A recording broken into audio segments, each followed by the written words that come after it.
Good morning, student. Today we will discuss about the pisciculture or fish production. You can see the name here, pisciculture or fish production. Basically, आपको ये सब पता है that all the fishes are the cheap source of animal protein. तो animal protein हमारे लिए बहुत जरूरी होता है। बहुत से लोग एनिमल प्रोटीन पे डिपेंड हैं। तो एनिमल प्रोटीन जो है उसका चीप सोर्स होता है, ये आपका फिशेज होती हैं। दूसरा, ये इजीली डाइजेस्टेबल होता है, यानी कि इसको डाइजेस्ट करना बड़ा ही आसान होता है। तो इसीलिए जो है इसको हम लोग पालना पसंद करते हैं। जितने भी कोस्टल एरियाज हैं, जितने भी ऐसे इलाके हैं जो समुद्रों के आसपास है ना बेटा, जैसे नदियां हैं, बड़ी बड़ी नदियां हैं या बड़े बड़े समुद्र हैं, खासकर आपने देखा भी होगा मूवीज वगैरह के अंदर या कोई डॉक्यूमेंट्री वगैरह में, उनकी जो लाइवलीहुड है, उनका जो रोजगार है, वो भी क्या होता है बेटा, ये फिश प्रोडक्शन ही होता है। वो फिशेज को ही कैप्चर करते हैं और उन्हीं को मार्केट में जाके बेचते हैं, and so that they can earn the money. तो एक तरीके से ये खाने के लिए भी काम में आ रहा है, प्लस ये जो है उनका एक रोजगार भी है, एम्प्लॉयमेंट भी उनको देता है। तो इसीलिए जो एनिमल पिसीकल्चर है इसको काफी ज्यादा इंक्लूड किया जाता है। प्रोडक्शन ऑफ फिश में हम लोग क्या करते हैं, सिर्फ नाम जैसे पिसीकल्चर दिया हुआ है, बट इसके अंदर हम लोग क्या करते हैं बेटा, नॉर्मल फिशेस के अलावा शेल फिश को भी इंक्लूड करते हैं। ठीक है, नॉर्मल फिशेस और शेल फिश। देखो नॉर्मल फिश में आपकी वो आएंगी, जैसे कि नॉर्मली आप रोहू की बात कर लेते हो, कटला की बात कर लेते हो, ठीक है। और शेल फिश के अंदर आपके आते हैं प्रॉन्स वगैरह, झींगे, ठीक है, मोलस्क। बहुत सी कंट्रीज के अंदर, चाइना वगैरह के अंदर और भी बहुत सी कंट्रीज में प्रॉन, अपने इंडिया में गोवा की तरफ आप चले जाओ तो प्रॉन वगैरह बहुत ज्यादा खाए जाते हैं, ठीक है। और इसके अलावा यूनियो वगैरह, मोलस्क यूनियो में आ गया, प्रॉन है, कैंसर है, केकड़ा वगैरह खाते हैं। तो ये सारे किस में आएंगे बेटा, शेल फिश में। तो नॉर्मल फिशेज को भी अगर आप पालते हो या फिर शेल फिश को भी आप रियर करते हो, तो उसको हम क्या बोल देते हैं, पिसीकल्चर में इंक्लूड कर लेते हैं। हालांकि एक टर्म और मिलती है, एक्वाकल्चर।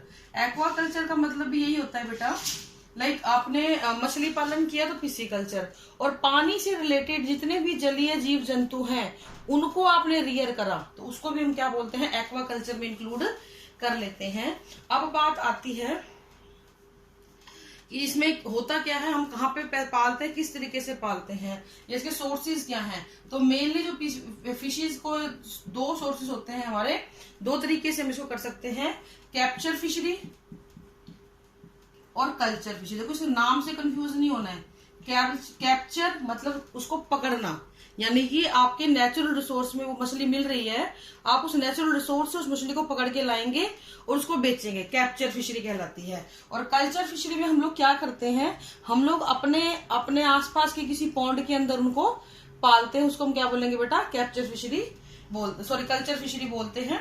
इसको हम बोल देते हैं नेचुरल रिसोर्सेज से, जिसको हमने लिया फ्रॉम नेचुरल रिसोर्स, और इसको हम नॉर्मली लैंग्वेज में बोल देते हैं कि फिश फार्मिंग कर लिया हमने अपने आसपास किसी पॉन्ड के अंदर या पॉन्ड बना के उसके अंदर मछली के जो सीड बोलते हैं, देखो वैसे तो वो गलत वर्ड है, मछली के अंडे होते हैं, लेकिन नॉर्मली बोलने में क्या आता है, सीड्स बोल देते हैं। मछली के सीड्स को लाके उसमें इनोक्यूलेट कर देते हैं, so that we can have the fishes. ठीक है, नाउ सोर्सेज कौन कौन से होंगे, नेचुरल रिसोर्स के अंदर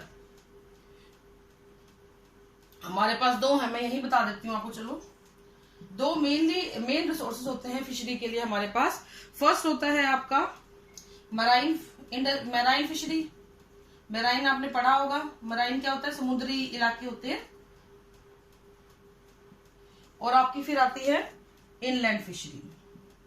इनलैंड फिशरी में बेटा आपके, इनलैंड का मतलब होता है एक ऐसी फिशरी जिसको आप या तो फ्रेश वाटर में ग्रो करवाते हो, फ्रेश वाटर से आपने मछली पकड़ी, या फिर ब्रैकिश वाटर से आपने, ठीक है, ब्रैकिश वाटर से या फ्रेश वाटर से आप मछली पकड़ते हो, तो उसको हम क्या बोलते हैं, इनलैंड फिशरी बोलते हैं। Now the question is what is the meaning of brackish water. Marine आपने पढ़ा हुआ है, फ्रेश वाटर आपने पढ़ा हुआ है।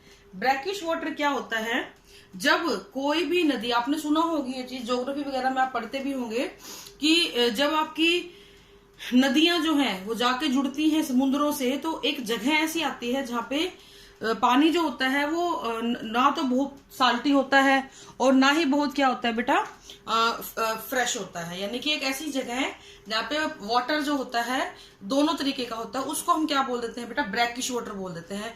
वो जगह है जहाँ पे समुद्र और नदी आपस में मिलते हैं, that area is known as brackish water. Estuaries बोल देते हैं उनको, लेकिन उसका जो एरिया होता है तो उस पानी को हम क्या बोलते हैं कि ब्रैकिश वाटर है यहाँ पे, ठीक है बेटा। तो ब्रैकिश वाटर, मेराइन फिशरी और फ्रेश वाटर। तो मेराइन फिशरी को हमने अलग से लिया है, समुद्रों से महासागरों से जो मछलियां पकड़ी जाए। इनलैंड फिशरी में आपके फ्रेश वाटर और ब्रैकिश। अब इनको एक एक करके हम एक्सप्लेन करेंगे, ठीक है। तो अब आप देखिए, सबसे पहले हम बात करते हैं मेराइन फिशरी की। मेराइन फिशरी जो होती है, it is concern with the to obtain the fishes from the sea और एनी बड़ा एरिया। इसमें हम लोग इको लोकेशन यूज करते हैं। ये बड़ी इंपॉर्टेंट चीज है, बुक्स में कभी मिलती है कभी नहीं भी मिलती है, इको लोकेशंस।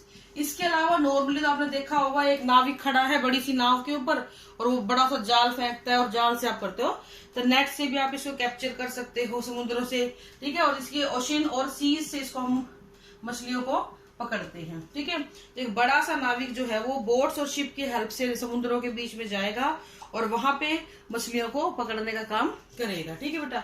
तो अब इसमें होता क्या है, इको लोकेशन में हम लोग क्या करते हैं, हम लोग मछलियों का जो ग्रुप होता है उसको लोकेट करते हैं और फिर जाके वहां पे उसको कैप्चर कर लेते हैं, ठीक है। मीन्स हमें नहीं पता समुद्र में कहाँ है, तो ये टेक्नोलॉजी की मदद से हम उसको लोकेट करेंगे और उसको आराम से जो है यूज कर लेंगे। नेट के अलावा बड़े बड़े जो है मेटेलिक नेट भी बनाए जाते हैं, बड़े बड़े मेटेलिक गियर्स भी यूज किए जाते हैं मछली को पकड़ने के लिए। तो ये कुछ तकनीक है जो बड़े समुद्रों में मछलियों को पकड़ने के लिए यूज की जाती हैं। इकोलोकेशन, नॉर्मल नेट और marine metallic gears. Now the example of common variety of marine fish, बेटा ये बहुत पूछी जाती है। कौन कौन सी होती है, tuna, hilsa, salmon, Bombay duck. जो भी नाम आपको याद हो जाए, मैं 5-6 नाम लिखवा रही हूं आपको, जो भी आप इजीली याद कर सको। ईल, सार्डिन, बस ये है कि मिक्स नहीं करनी है, ठीक है ना, मेराइन को उसके साथ मिक्स नहीं करना है। पॉम्फ्रेट, ठीक है। ये सारे 1 2 3 4 5 7 नाम है, कोई भी 4 आपको याद होने चाहिए, ठीक है। इसके बाद हम बात करेंगे इनलैंड फिशरी के बारे में। इनलैंड फिशरी में बता चुकी हूं आपको, इसमें क्या होता है बेटा, it includes the inland fishery, it include capture of fish. Capture मतलब मैं बता चुकी आपको पकड़ना, यानी कि जब आप पकड़ते हो मछलियों को from the fresh water area और ब्रैकिश वाटर एरिया, इनमें से किसी से भी जब आप लेते हो तो उसको हम क्या बोल देते हैं, कैप्चर फिशरी बोलते हैं। और कौन सी, इनलैंड वाली में, इनलैंड फिशरी में, ठीक है। इसमें हम लोग क्या करते हैं, कुछ एग्जांपल मैं आपको देती हूँ फ्रेश वाटर के। फ्रेश वाटर में जैसे आपकी कोई रिवर आ गई, अपने यहाँ लोकल नहरों में भी कैनाल आ गया, कोई पॉन्ड आ गया, कोई लेक आ गई, ठीक है। तो ये क्या है, सिंपल आपके कोई टैंक हो गया, इन फ्रेश वाटर के एग्जाम्पल होते हैं। ब्रैकिश वाटर में आपके एस्चुरीज आती हैं, ठीक है ना। एस्चुरीज, ब्रैकिश वाटर का, ब्रैकिश वाटर में आपके एस्चुरीज और लेगून्स ये आते हैं। ये आपने एसएसटी में बहुत अच्छे से पढ़े होंगे ज्योग्राफी वाले टॉपिक में, एस्चुरीज एंड लेगून, ठीक है। तो ये फ्रेश वाटर की हैं और ये ब्रैकिश वाटर की हैं, ठीक है। इनके एग्जाम्पल कुछ हैं, जैसे कि रोहू, कटला, मृगला, माही, सिंघारा। तो these are certain example of capture fishery of inland water, ठीक है। रोहू सबसे कॉमन नाम है, लेबियो रोहिता, आपने सुना भी होगा। ये सबसे ज्यादा कॉमनली इस फिश को हम लोग बनाते हैं। जो डायग्राम में आप यूजुअली जब बच्चों को बोलते हैं कि जी फिश का डायग्राम बनाओ, तो जिस मछली को आप बनाते हो ना बेटा, वो कौन सी होती है, यही वाली होती है, ठीक है। हालांकि मछलियों की शेप सारियों की एक जैसी नहीं होती है, बट जो मोस्ट कॉमन आप बना रहे हो वो लेबियो रोहिता ही बना रहे हो, ठीक है। नेक्स्ट आती है बेटा आपकी कल्चर फार्मिंग। तो कैप्चर में हमने क्या क्या पढ़ा, मैं दोबारा से आपको बताती हूँ। कैप्चर में हमने पढ़ा कि हम समुद्रों से, साफ पानी वाली जगहों से और ब्रैकिश वाटर वाली जगहों से जब मछलियों को पकड़ लाते हैं अलग अलग गियर्स को यूज करके, तो उसको हम कैप्चर फिशरिंग बोल देते हैं। ठीक है, नेक्स्ट आता है आपका कल्चर फिशरिंग। ये वो होता है जिसमें आप कल्चर करवाते हो, मतलब आप अपनी मर्जी से फिशेज को ग्रो करवाते हो, उसको हम क्या बोलते हैं बेटा, कल्चर फिशरिंग बोलते हैं। क्योंकि हम लोग मॉडर्न टेक्नोलॉजी को यूज कर करके प्रोडक्शन को इंक्रीज करते हैं और बहुत सारे डिवाइसेस यूज करते हैं, और हमारे लिए पकड़ना भी आसान होता है मछलियों को। ये दो तरीके की होती है, मैरीकल्चर और aquaculture. It is of two type. Mariculture नाम से समझ रहे होगे आप, जब समुद्रों के किसी एक एरिया को आप कल्चर के लिए यूज करें, और एक्वाकल्चर। मैरीकल्चर में क्या होगा, culturing of marine fish in coastal water for commercial base. जब आप कमर्शियल बेस पे समुद्रों के अंदर मछलियों को पालना शुरू करते हो तो उसको हम क्या बोलते हैं, मैरीकल्चर बोलते हैं। ये किस लिए ज्यादा होती है, इसमें एक तो आपको शेल फिश भी मिल जाती हैं समुद्रों के अंदर बहुत ज्यादा, और इसके अलावा आपको नॉर्मल फिश भी मिल जाती हैं। तो आप एक किसी एरिया को एलोकेट कर लेते हो और उस पर्टिकुलर एरिया के अंदर ही आप मछलियों को पालते हो, पोसते हो, उनको अच्छा फीड देते हो, so that they can grow. और कमर्शियल बेस पे यानी पैसा कमाने के लिए इसको किया जाता है।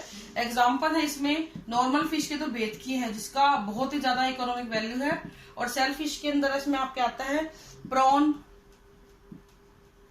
Muscle, oysters. ठीक है, ऑयस्टर्स को तो आप मोतियों के लिए भी बनाते हो। ऑयस्टर तो ज्यादातर खाने वाले खा भी रहे हैं, लेकिन मोती जो होता है ना, सच्चा मोती, पर्ल, उसके लिए भी इसको यूज किया जाता है। और एक्वाकल्चर में हम लोग क्या करते हैं, वही फ्रेश वाटर के अंदर जब आप ग्रो करवाते हो किसी भी किसी भी फिश को, तो उसको हम क्या बोलते हैं बेटा, एक्वाकल्चर बोलते हैं। ठीक है, ठीक है, इसमें हम लोग मछलियों को बड़े बड़े जाल, केजेस के अंदर ग्रो करवाते हैं। फिर नेक्स्ट होता है इंटीग्रेटेड फिश कल्चर। ठीक है, इंटीग्रेटेड फिश कल्चर में हम लोग क्या करते हैं, तीसरी तरीका होता है इंटीग्रेटेड फिश कल्चर के अंदर हम लोग क्या करते हैं, इंटीग्रेट वर्ड का मतलब है दो तीन चीजें साथ में। तो हम एक बड़ा सा खेत लिया है, जैसे फॉर एग्जांपल हमारा, उस खेत के अंदर हमने एक पॉन्ड में मछलियां भी लगा ली, एक तरफ हमने गाय भैंस भी पाल ली, एक तरफ हमने अपना खेत भी लगा लिया। तो जब आप सेम पीस ऑफ लैंड से 2 से 3 प्रोडक्ट ले लेते हो, जिसमें एग्रीकल्चर भी आ जाता है, एनिमल प्रोडक्ट भी आ जाते हैं, एज वेल एज आपकी मछलियां भी आ जाती है, तो उसको हम बोल देते हैं इंटीग्रेटेड फिश फार्मिंग। ठीक है, उसके बाद आता है बेटा आपका बहुत most important composite fish farming. ये बहुत बार पूछा जाता है पेपर के अंदर, कंपोजिट फिश फार्मिंग क्या होती है। देखो बेटा, आपको अगर आपने एक तालाब लिया बड़ा सारा, उस तालाब में आपने एक ही टाइप की मछली पाली, तो आपको रिजल्ट कुछ नहीं मिलने वाला। अगर कोई भी नुकसान हुआ तो सारी मछलियां मर जाएंगी। लेकिन कंपोजिट फिश फार्मिंग में हम लोग 2 से 3 टाइप की अलग अलग खान पान वाली, अलग अलग जगह घेरने वाली और अलग अलग टाइम पे ब्रीड करने वाली मछलियों को पालते हैं, ताकि अगर एक प्रोडक्ट खराब हो तो 2-3 अलग आपको इजीली अवेलेबल हो जाए। इसलिए हम लोग इसको बोलते हैं कंपोजिट फिश फार्मिंग। इसमें लगभग 5 से 6 स्पीशीज ऑफ फिश को हम लोग यूज करते हैं। 5 to 6 species of fishes is used here. ये अलग अलग, इनमें सबसे जरूरी चीज क्या होती है, एक तो हमारी प्रोडक्शन बढ़ जाती है, जहां पे आपको एक टाइम में एक ही प्रोडक्ट मिल रहा था, अब आपको एक टाइम में कई प्रोडक्ट मिल जाते हैं। दूसरा, अगर कोई डिजास्टर होता है, कोई दिक्कत आती है, तो कोई ना कोई स्पीशीज ऐसी होगी बेटा जो बच जाएगी, सारी ही नहीं खत्म होंगी। दूसरी चीज इंपॉर्टेंट ये आती है इसमें, लेकिन यहाँ पे एक क्राइटेरिया रखा गया है। वो क्राइटेरिया क्या है, एक तो स्पीशीज फास्ट ग्रोइंग होनी चाहिए, दूसरा वो स्पीशीज आपस में एक दूसरे को कंपटीशन प्रोवाइड ना करें। तो फास्ट ग्रोइंग होनी चाहिए फिशेज, और कंपीट नहीं करने चाहिए एक दूसरे को, और अलग अलग जोन्स के अंदर, वाटर जैसे पानी है तो कोई यहाँ रह रही है, कोई यहाँ रह रही है, कोई यहाँ रह रही है, कोई यहाँ रह रही है, तो अलग अलग जोन्स को एक्वायर करें पानी के अंदर। उनकी फीडिंग हैबिट भी अलग अलग होनी चाहिए। स्पेस और न्यूट्रिशन की रिक्वायरमेंट, उनकी जो स्पेस की रिक्वायरमेंट है और उनकी जो न्यूट्रिशन की रिक्वायरमेंट है वो भी कैसी होनी चाहिए बेटा, बिल्कुल अलग अलग होनी चाहिए। तो ये कुछ जरूरी चीजें होती हैं जिसको हम लोग